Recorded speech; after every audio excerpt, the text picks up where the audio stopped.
Bonjour et bienvenue à cette nouvelle vidéo. Alors aujourd'hui je vais vous présenter la chaussure Salomon S-Lab Ultra 3. Alors j'ai complètement craqué pour acheter cette chaussure là, voilà, je les ai achetées, c'est pas un cadeau de chez Salomon, donc je suis complètement libre pour vous en parler. Ça fait 4 ans que j'ai pas acheté un produit Salomon et franchement là j'ai craqué, je me suis dit que cette chaussure là pouvait être adaptée à moi et pouvait me faire être converti chez Salomon. Je vais vous présenter la chaussure et après je vous referai une vidéo après l'avoir utilisé beaucoup plus longtemps parce que je compte l'utiliser sur un ultra, donc je vous en parlerai plus tard. Alors la chaussure, pourquoi est-ce que je l'ai acheté? Alors déjà le chausson ici, je trouvais ça un système génial, il n'y a rien qui peut rentrer en fait dans la chaussure, que ce soit des cailloux, du sable, de la boue, parce que le chausson épouse vraiment super bien le pied.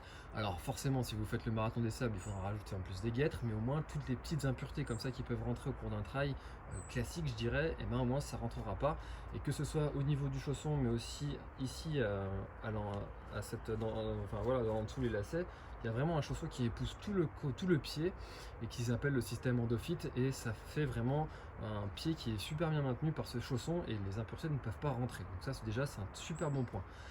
Ensuite, donc on a ici le maintien du pied ici à l'arrière, enfin il n'y a pas une coque comme on peut retrouver sur certains modèles, et du coup ça va permettre d'avoir un dynamisme qui va être meilleur. Bon, du coup vous allez avoir un maintien du pied, de l'arrière-pied qui va être moins important, mais moi euh, je trouve ça mieux en fait de ne pas avoir cette coque à l'arrière qui rajoute du poids, qui rajoute de la rigidité au niveau de l'arrière du pied, donc pour moi ça c'est un super bon point aussi.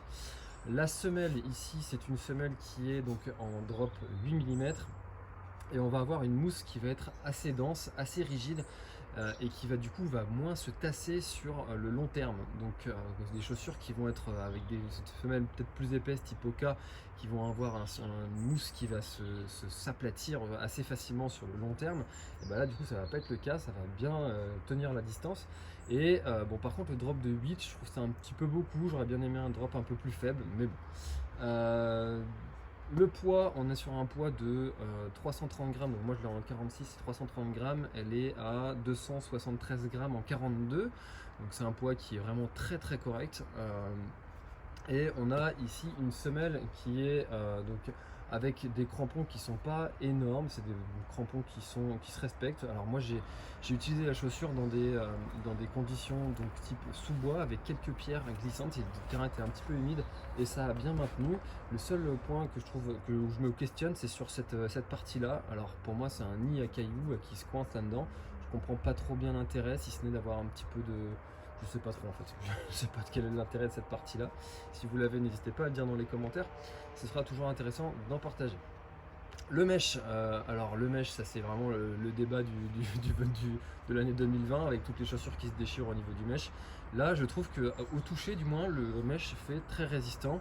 Alors là vous verrez pas bien à la caméra, mais on voit à travers, en fait on voit la semelle rouge à travers, et du coup ça veut dire qu'il va être très respirant, et en même temps le toucher fait que j'ai l'impression que ça peut tenir sur la durée.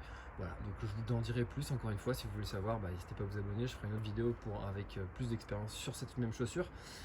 Le système de lacet emblématique de chez Salomon, le Quick Lace, qui se lasse très très vite et qui permet d'avoir un laçage qui est complètement homogène sur l'ensemble du pied. Et puis si vous suivez l'ensemble de mes tests de chaussures, vous savez que j'adore ce petit truc qui est le rangement des lacets dans la semelle ici. Moi je trouve que ça c'est vraiment, voilà, c'est indispensable. Et alors il est tout petit, au début je me disais ah, c'est pas bien grand leur système, et en fait bon, on met 5-6 secondes à le mettre, mettre les lacets dedans, et puis ça fait le boulot. Donc voilà, écoutez, moi je trouve que c'est une chaussure qui va s'apprêter pour les gens qui veulent faire du long, qui veulent avoir une chaussure qui est dynamique, une chaussure qui est performante, et qui veulent un petit peu envoyer sur des distances un peu longues. Donc voilà, écoutez, si vous l'avez testé, n'hésitez pas à mettre votre avis dans les commentaires. Le prix, j'ai oublié de parler du prix, 180 €, ça fait partie des budgets qui sont vraiment un petit peu chers, il faut se l'avouer. Ça fait pas partie des chaussures les plus chères, mais on est en haut du panier. Voilà, écoutez, comme je vous disais, je vais les utiliser sur un try-off autour de Belle-Île-en-Mer, donc 73 km ça va faire cette histoire, donc je vous en dirai plus après. En attendant, vous pouvez aussi télécharger mon livre gratuitement sur comment choisir ses chaussures de trail. Moi je vous dis à très très bientôt. Vous avez également le lien dans la description aussi pour retrouver toutes les informations que je vous ai dit sur la chaussure et puis d'autres choses, et puis pour l'acheter aussi chez Iron. Moi je vous dis à très très bientôt dans une prochaine vidéo. C'était François et Salomon avec les S-Lab Ultra 3. Bye bye.